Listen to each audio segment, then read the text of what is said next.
युगों पहले धरती पर जालंधर नाम के एक महाबलशाली इंसान की उत्पत्ति हुई थी। यह उत्पत्ति समुद्र में एक ऐसे स्थान पर हुई थी जहाँ गंगा का जल समुद्र में आकर मिलता था। जालंधर का विवाह कालनेमी नामक असुर की पुत्री वृंदा से हुआ।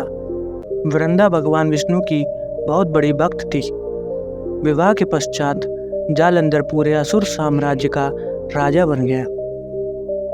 जालंधर को अपनी ताकत पर बहुत गुरूर हो गया था, जिसके चलते दैत्य गुरु शुक्राचार्य के समर्थन और मार्गदर्शन में जालंधर ने देवलोकों पर आक्रमण करके तीनों लोकों का स्वामी बनने की तीव्र इच्छा जताई। इधर वृंदा भगवान विष्णु की महान भक्त और उपासक के साथ साथ एक पतिव्रता नारी भी थी, जिसके चलते वृंदा अपने पति के विजय होने और उनके प्राणों की रक्षा के लिए पूरी निष्ठा से भगवान विष्णु का कठोर तप करने लगी। उधर देव और असुरों के बीच भयंकर युद्ध छिड़ गया। वृंदा का यह कठोर तप और पतिव्रता की शक्ति जालंधर की हर युद्ध में एक अभेद सुरक्षा कवच बनकर रक्षा करने लगी।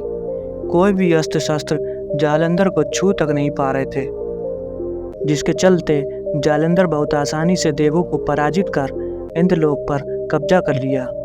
जालंधर की कामना यहीं खत्म नहीं हुई, वो शिवलोक पर आक्रमण करने कैलाश पहुंच गया। कैलाश पर जाते ही जालंधर की भेंट माता पार्वती जी से हुई। माता पार्वती के तेज और सुंदर रूप देख जालंधर माता पार्वती जी पर मोहित हो गया। वासना में चूर जालंधर ने विवाह का प्रस्ताव माता पार्वती के सम्मुख रखा।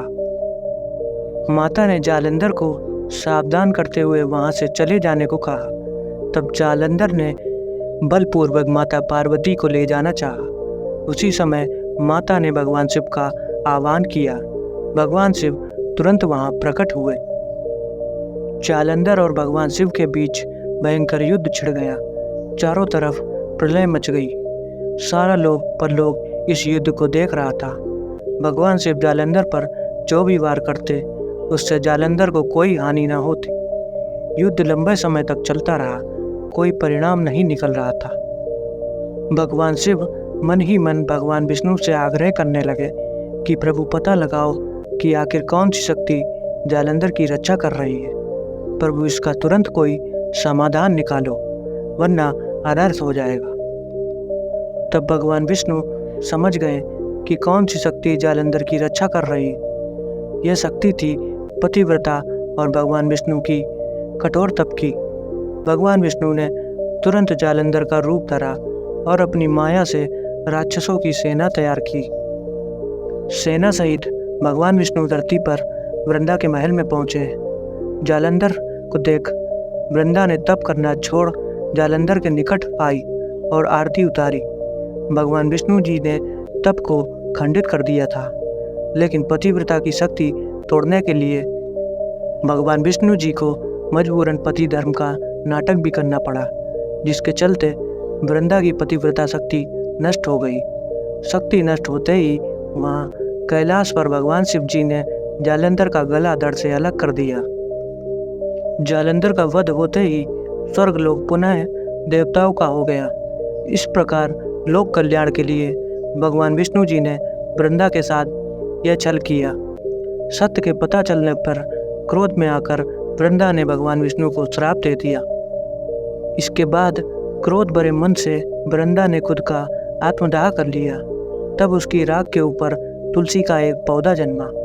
तुलसी देवी वृंदा का ही स्वरूप है, जिसे भगवान विष्णु लक्ष्मी से भी अधिक प्रिय मानते हैं। भारत के पंजाब प्रांत में वर्तमान जालंधर नगर जालंधर के नाम पर ही है। जालंधर में आज भी असुरराज जालंधर की पत्नी देवी वृंदा का मंदिर मोहल्ला कोट किशनचंद में स्थित है। मान्यता है कि यहाँ एक प्राचीन गुफा थी जो सीधी हरिद्वार तक जाती थी। माना जाता है कि प्राचीन काल में इस नगर के आसपास 12 तालाब हुआ करते थे। नगर में जाने के लिए नाव का सहारा लेना पड़ता था।